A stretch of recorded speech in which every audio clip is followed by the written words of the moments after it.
The title of this video sounds harsh, but let me clarify. I don't mean everyone in your life. There are definitely people that are concerned and care about you. What I'm talking about are the random strangers on the street, the people that you see going down the street, the people that you interact with at various stores, waitstaff, staff of any kind, those people.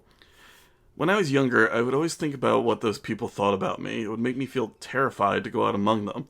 What if they thought I was dumb, or, and this was pure anxiety, bad in some nameless and vague kind of way? What if they hurt me? Well, the town I came from is so small, our high school actually was grades 7 through 12. There was no middle school. We were thrown in with the big dogs immediately.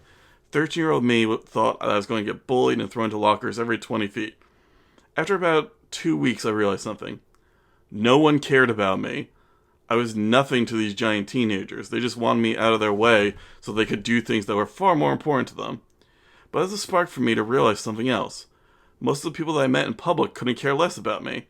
As long as I was polite and nice, I could slide through life on charm.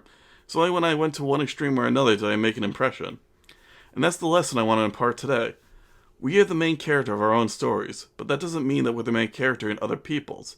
At times we become supporting characters or comic relief or extras, whose only purpose is for the brain to eventually throw us into the crowd in a dream.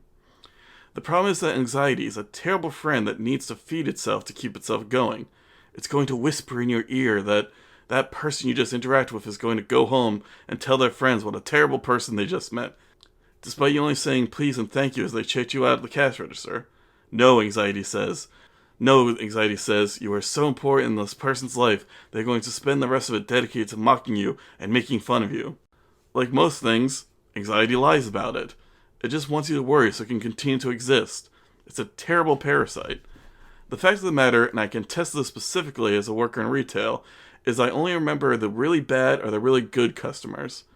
My favorite customer was the man who came in to joyfully buy his wife chocolates for their 45th wedding anniversary. He told me that he had asked her to marry him on the second date, and he had never looked back. He was adorable. The worst was the woman who came in every week and demanded the Sunday sales prices on Saturday, so we had to change them all manually. Every Saturday. Then the guy who would break his $100 bill on us by buying a single newspaper every Sunday morning. Don't be like those last two, and I swear, as soon as you leave the retail worker's line of sight, you will be forgotten, no matter what your anxiety tells you.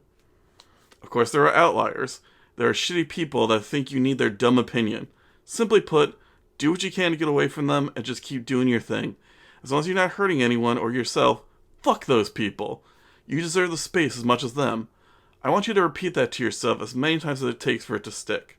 The thing is that I don't want you to become paralyzed by that anxiety. Too scared to go outside or do something that you enjoy. As always, if it gets too bad, the best thing to do is talk to a professional. Something that I'm not. But maybe this could be another voice that you have in the back of your head. Another weapon to push back against the anxiety. I find that I'm never fully free of my anxiety, but I can make it feel a little less daunting. A lot of times that's the best we can do.